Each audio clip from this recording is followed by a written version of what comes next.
شیخ مجیب الرحمان صاحب جو تھے وہ پاکستان کے آئینی صدر منتخب ہو گئے تھے، اور کیونکہ ان کے 160 سیٹس تھیں، اب جنرل یحییٰ کی ذمہ داری تھی کہ وہ اقتدار منتقل کرتے شیخ مجیب الرحمان کو۔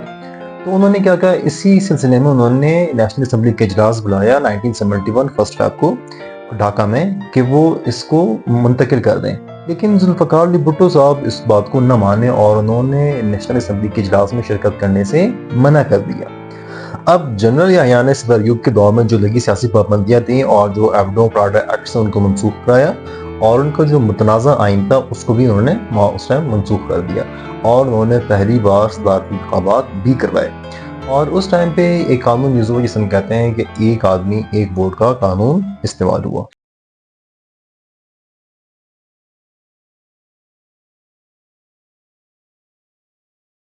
السلام علیکم۔ قیام پاکستان کے بعد کتنے مارشل اللہ گئے اور مارشل اللہ کا نفاذ کن جنرلوں نے کیا، یہ ہماری ویڈیو کی دوسری قسط ہے، اور آپ دیکھ رہے ہیں ہمارا چینل مارس پوڈ کاسٹ۔ میں ہوں آپ کا میزبان آغا عبدالرحمان، اور ہم آپ کو خوش آمدید کہتے ہیں۔ ناظرین، ہم نے اپنے پہلے ویڈیو میں ذکر کیا تھا جنرل ایوب خان کے دور حکومت کا، کہ جنرل ایوب خان نے مارشل اللہ کس طرح لگایا اور مارشل لگانے کے بعد انہوں نے کون سے 2 قانون نافذ کیے۔ ناظرین، ہم نے اس ٹائم پہ 2 ایکٹس کا ہم نے ذکر کیا تھا، ایبڈو اینڈ پراڈا۔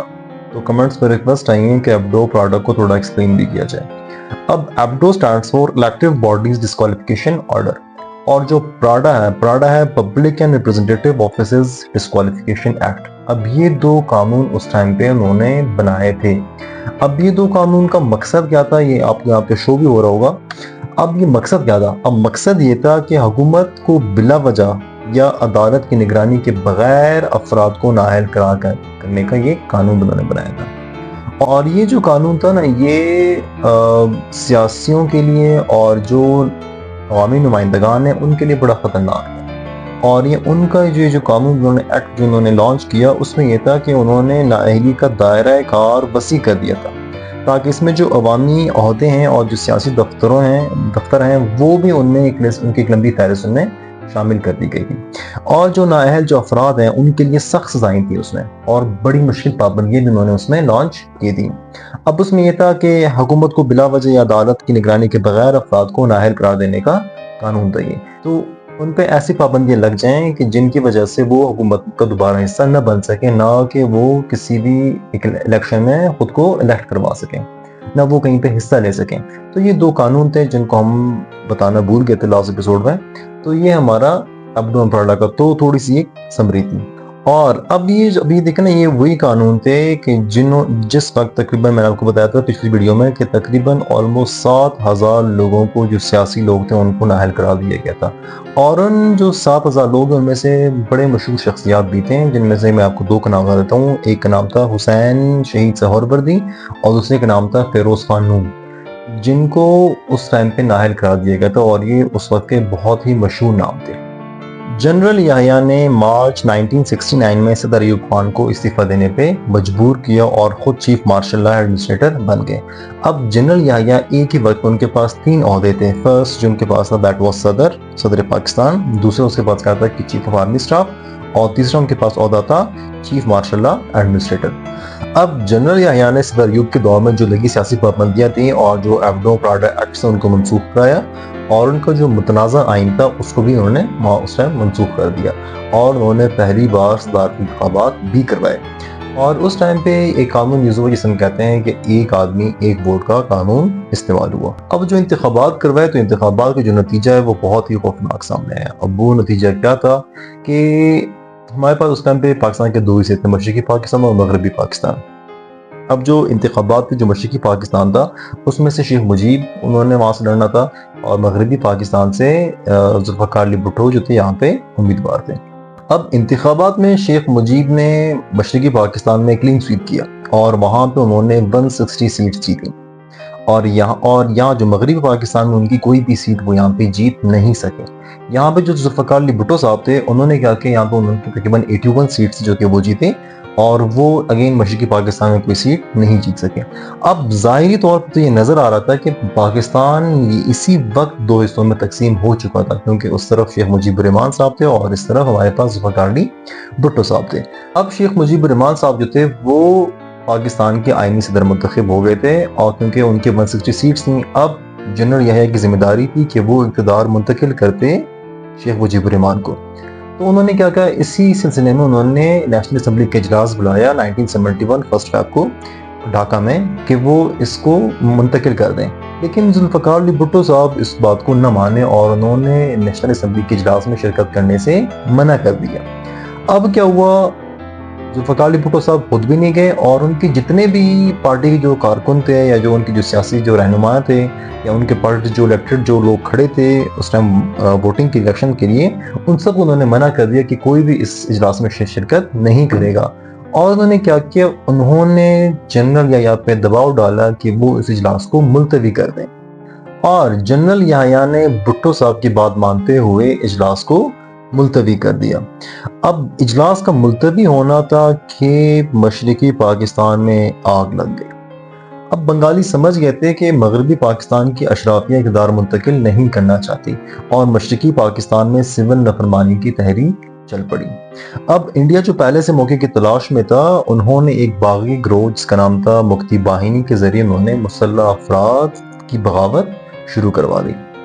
اب ہوا کیا کہ اس باغی گروہ نے جو پاک فوج کے اس ٹائم جو حمایتی تھے، جو حامی تھے، ان کو، اور جو مغربی پاکستان کے جو حمایتی تھے ان پر تشدد کرنا شروع کر دیا۔ اب جنرل یحییٰ نے اپنی پرانی اسٹریٹجی یوز کی، اور انہوں نے وہاں پہ بغاوت کو کچلنے کے لیے آرمی ایکشن انہوں نے لانچ کر دیا۔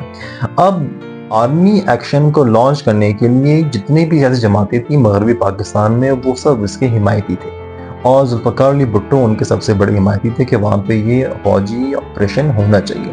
تو فوجی آپریشن کی وجہ سے کیا ہوا کہ فوجی آپریشن تقریباً 9 مہینے کے لیے چلتا رہا، اور 9 مہینے کی وجہ سے مکتی باہنی جو گروہ تھا ان کو پاکستان آرمی نے بالکل کچل دیا۔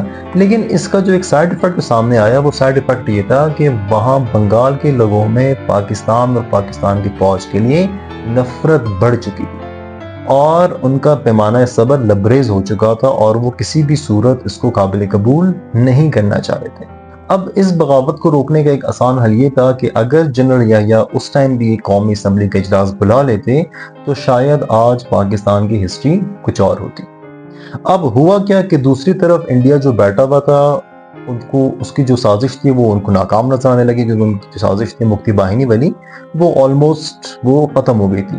تو انہوں نے کیا کیا کہ انہوں نے انٹرنیشنل بارڈرز کراس کیے اور مشرقی پاکستان میں انہوں نے حملہ کر دیا۔ اب حملہ کرنے سے کیا ہوا کہ پاکستان کی اسٹریٹجی جو پوزیشن تھی، جغرافیکل جو لوکیشن تھی، وہ ساتھ نہیں دے رہی تھی، کیونکہ یہاں ایک الگ اسٹیٹ تھی، وہاں ایک الگ اسٹیٹ تھی، اور یہاں سے بہت تقریباً 1000 میل کا فاصلہ تھا، جو ہمارے لیے بڑا مشکل تھا۔ اب پاک فوج چاروں طرف سے گھیرے میں آ گئی، اور ہماری جو سپلائی لائن تھی وہ بھی کٹ گئی تھی، کیونکہ یہاں سے فاصلہ آلموسٹ کوئی 1000 مائلز کا تھا، اور شکست ہمیں بالکل واضح نظر آ رہی تھی، کیونکہ جو ہماری جغرافیکل جو لوکیشن تھی وہ بھی ہمارے ساتھ نہیں دے رہی تھی، اور وہاں پہ ہماری سپلائی چین تھی وہ بالکل ویک ہو گئی تھی، اور چاروں طرف سے ہم بالکل گھیرے میں آ گئے تھے۔ آخر کار 90,000 فوجی انڈیا کی قیدی بنے، اور یہ جنگ پاکستان ہار گیا، اور ملک 2 حصوں میں ٹوٹ گیا، اور آج اس کو ہم پاکستان اور اس کو آج ہم بنگلہ دیش کہتے ہیں۔ اب اس کے جو زیادہ ذمہ دار جو ہیں، ہم کہتے ہیں جو میجر کاز ہے وہ جنرل یحییٰ کا ہے، کہ اگر وہ آخری ٹائم پہ بھی کوئی نیشنل اسمبلی کے اجلاس بلا لیتے تو شاید آج ہسٹری ہماری کچھ اور ہوتی۔ لیکن صرف وہ تنہا اس چیز کے ذمہ دار نہیں تھے، وہ ساری جو سیاسی پارٹیاں جو اس اجلاس میں انہوں نے شرکت کرنے سے انکار کیا تھا، یا انہوں نے جو ملٹری آپریشن تھا اس کے جو حامی بری تھی، وہ سارے کے سارے اس میں برابر کے شریک ہیں۔ اب جنگ ہارنے کے بعد کیا ہوا کہ یہ صرف اور صرف پاکستان رہ گیا اور بنگلہ دیش وہاں پہ بنا۔ تو اب جنرل یحییٰ نے کیا کیا کہ اقتدار جو تھا وہ ذوالفقار علی بھٹو کو ایک کاغذ کے ذریعے انہوں نے اقتدار ان کو منتقل کر دیا، اور اقتدار ملتے ہی ذوالفقار علی بھٹو نے جنرل یحییٰ کو نظر بند کر دیا، اور آلموسٹ تقریباً جب تک وہ زندہ تھے وہ زندگی میں نظر بند ہی رہے۔ اور یہاں جو ذوالفقار علی بھٹو صاحب تھے وہ اسلامی بلاک اور ایٹمی پروگرام کی وجہ سے امریکہ کی نظروں میں آ گئے تھے، اور اس ٹائم پہ امریکہ کے ایک فارن منسٹر تھا جن کا نام تھا ہینری کسنگر۔ وہ ایک یہودی تھے، اور وہ جرمنی سے ایک ریفیوجی کیمپ میں جو ریفیوجی کیمپ تھا وہ وہاں سے امریکہ آئے تھے، اور وہاں سے پھر بعد وہیں پہ پلے بڑے اور وہاں پہ آخرکار وہاں پہ وہ امریکن فورن منسٹر بنے. تو اس فورن منسٹر نے ان کو دھمکیاں دی کہ میں ذوالفقار علی بھٹو کو نشان عبرت بنا دوں گا. اب کیا ہوا کہ بھٹو نے وقت سے پہلے الیکشن کا اعلان کر دیا اور وہ جیت بھی گئے, اور ان کی جو پوزیشن پارٹی تھی جن کا نام تھا PNA, پاکستان نیشنل الائنس. اب وہ جو پوزیشن تھی اور انہوں نے کیا کہا کہ ہارنے کے بعد انہوں نے داندلی کا الزام لگا دیا, اور داندلی کے الزام لگاتے ہی وہ سارے کے سارے احتجاج والے لوگ سڑکوں پہ نکل آئے اور پاکستان میں ایک بھگدڑ مچ گئی. اب ہوا کیا, یہ جو ایک سیاسی تحریک تھی, یہ سیاسی تحریک ہوتے ہوتے ایک مذہبی تحریک میں کنورٹ ہوئی, اور اس مذہبی تحریک کا نام کیا تھا, تحریک نظام مصطفیٰ صلی اللہ علیہ وسلم. اب کیا ہوا, جب وہ سیاسی تحریک مذہبی تحریک میں کنورٹ ہوئی تو حالات بہت ہی بگڑ گئے, اور حالات جو تھے وہ ہاتھ سے نکل چکے تھے. اب اس بگڑتے ہوئے حالات کی وجہ سے جنرل ضیاء الحق نے مارشل لا کا نفاذ کیا, اور ہمیں یہ سننے کو ملا کہ مسٹر بھٹو کی حکومت ختم ہو چکی ہے, سارے ملک میں مارشل لا نافذ کر دیا گیا ہے, قومی اور صوبائی اسمبلیاں توڑ دی گئی ہیں, صوبائی گورنر اور وزیر ہٹا دیے گئے ہیں. تو یہ ایک مشہور جملے تھے جو انہوں نے اپنے اسپیچ میں کہے تھے, اور اس وقت انہوں نے مارشل لا کا نفاذ کیا.